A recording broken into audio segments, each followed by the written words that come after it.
Hey there, how's it going? Thank you so much for tuning in and checking out this video. This is Ash from Trooper Tribe. If you've been wondering as to where to get your projects from, if you've been looking for some of the best places to get your projects from, one of those places that I recommend is a freelance job portal called People Per Hour.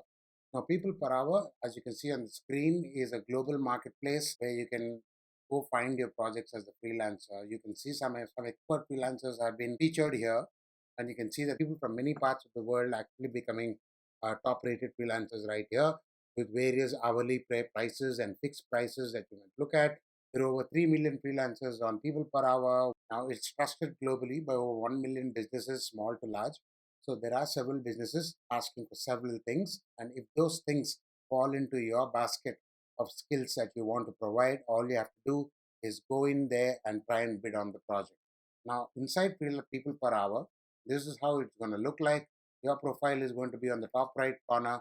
This is where your dashboard is also there. So you click on that dashboard and this is what you end up seeing. You will tell you how many proposal credits you have left. Each month you are given 15 proposal credits.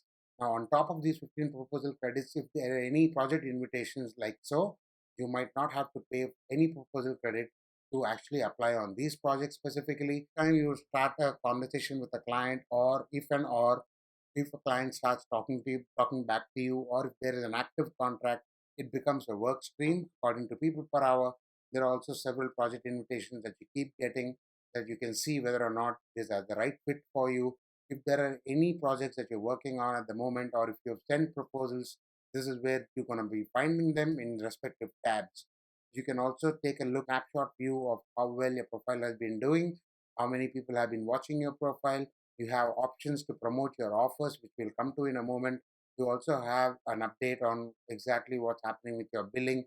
You're also given what is called as a cert ranking, which is nothing but what you see here on the screen, where you have certain levels, much like a video game here. The more active you are and the more you make on the platform, the more and more you move up certain levels. So the more you make, the more you move up. And if you get to the top, then it becomes a cascading effect.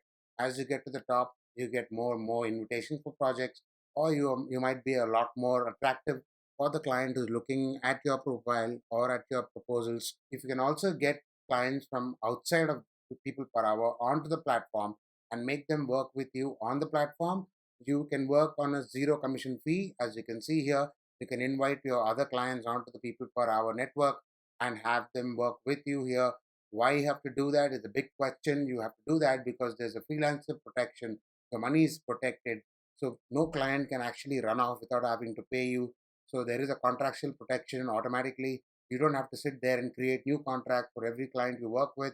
There's a payment reliability and there's also customer support just in case something goes south. So you do have a freelancer protection, which is common for the recommended job boards that I usually urge people to get their projects from. So you can also get the widget here, which you can put it on your website if you have one, and you also have recommended projects that the People Per Hour shows you, so you can actually go in there and see if these are perfect fit for you. Now there are two primary ways to make money on People Per Hour. One is the usual way where you go in, look for the projects that you think are the best fit for your skills, time, and experience and expertise, and go bid on those projects just like you bid on any other network such as Upwork, Freelancer, or Fiverr. So you go in there, look at your category that you are best fit for. So, for example, in the context of digital marketing, I also end up writing blog posts and business writing and ghost writing and things like that. So I could actually go look in here. But if I click on categories, the default pages that People Per Hour will take you to are usually offers by freelancers that they put up, which we'll come to in a moment. But this is not where I want to go. I want to look for projects directly. So on the top right corner, I click on search for projects here, and this is where I'll type in exactly what I need. So let's say I need to look for blogging projects that I normally do. So I would just type in blogging and then click on search. I can even search this particular search result page for saving time. That's really up to you. So now you will see that you have all the projects that have a mention of what is called as blog or a blogging, which is basically what you do as a blogging service. You provide a blogging service for clients. So you're looking at what is it that you can actually work on. There are several projects here, and what is it that I can actually go and work on. Now, I specialize in writing on business, technology, marketing and personal finance. I don't see any of those here. So I can actually narrow down on what I want to do. So I could type in business, blogging, and marketing together.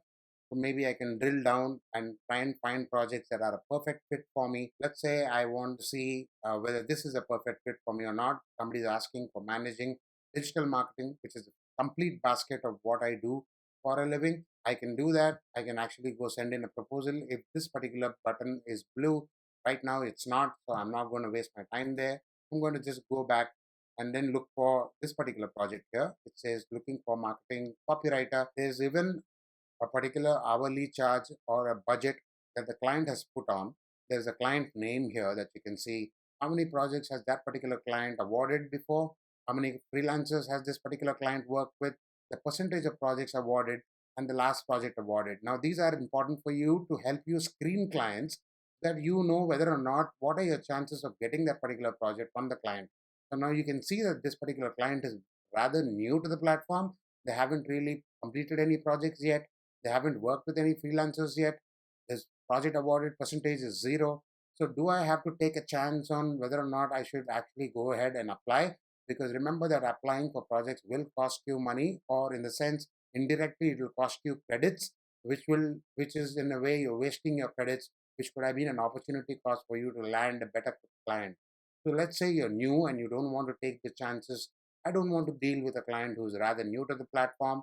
I might actually go in and see if there's a client who's actually worked on this particular platform before, worked with a few freelancers before. Here's Alan, who's put up a project on social media marketing, which is something that I can do. The budget seems to be pretty healthy, right in my ballpark.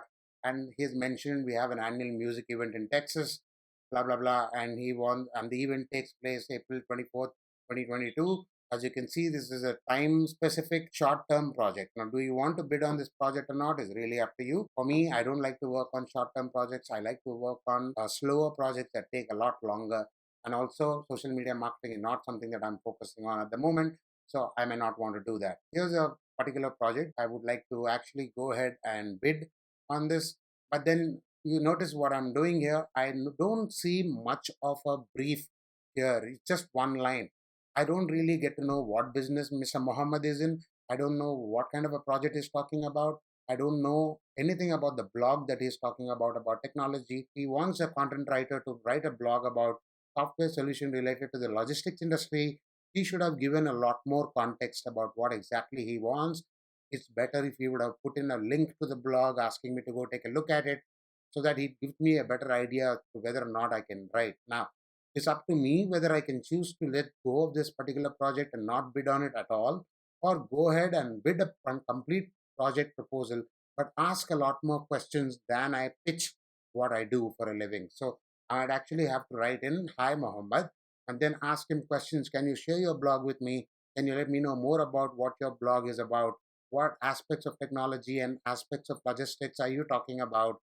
How would you like me to deliver your blog post? What is the frequency you're looking for me to write those blog posts on? If you know what I'm talking about, right? So I'm talking about what I do, but then this could be true for your particular framework or your particular skill set. So let's say you're a graphic designer and somebody is asked for a graphic design project. Things could be similar for you. So you could be asking questions as to what is your project about, what's your business about, what is it that you do, what are your expectations from this project. All of those questions will have to go in when you put in this proposal. So remember that this proposal that you put in here is salesmanship in print. So what you're asking, you have to ask all your questions here. You also have put in your proposal here. Now that proposal cannot be a one-liner like you see here. Because you're a freelancer and you need the project, you would have to actually go out of your way to write in a proposal that gets you the projects. If you would like to learn more about what kind of proposals get you projects, how to make sure that this works for you and all of that, you can obviously go take a look at our free resources right here at propertype.com/free and get aspects to lots of info, content, videos on how to do your proposals. There's also a freelancer course coming up soon, so you can stay tuned, sign up there, and stay tuned for my updates on the freelancer course. If you are already doing freelancing and if you would like to book a consultation with me as to how exactly you can go about and improve your prospects of freelancing better or get better paying projects, you can actually book a consultation with me and try and figure out how to do this on a custom basis, on the basis of what you do. and I will customize the program as according to exactly how you want to go about it. So that's there. So then this is how it goes about. So you need to go in and put in your proposal, then place items specific to that proposal. Now this can be different depending on what you do as a freelancer. So if it's a web design project or a web development project, things could be different. If you are a digital marketer, things could be different. If you're a designer, things could be different. But it helps if you actually break down your items of delivery as to what would you do at what particular time. Put in that item here and put in the requisite amount that you wish to earn. So remember that if you put in $100 there or £100, you will realize that what you will earn is around only $80. That's because people per hour takes about 20% commission out of every dollar you make on people per hour platform. So if you have to factor that cost in, think of this as a cost of doing business. So just add in $120 instead of 100, and now you'll get closer to the kind of amount that you wanted to make. So you would put in that amount here, and you would definitely ask for a deposit of the exact amount that you put up here, so that the client deposits that money in an escrow account. I will explain more about escrow and how it works in another video. Please stay tuned. If you're new here, do subscribe to the channel, and you will always be notified of new live streams and videos that I keep updating. So you need to ensure that you put in the requisite amount here, then click on send, and that's when the proposal goes forth. And your client gets the proposal, and he might now decide whether or not to choose you over other freelancers who must have done the similar thing. So this is how People Per Hour works. If you have any questions, please feel free to reach out to me. Thank you for checking out this video. This is Ash from Trooper Tribe, signing out.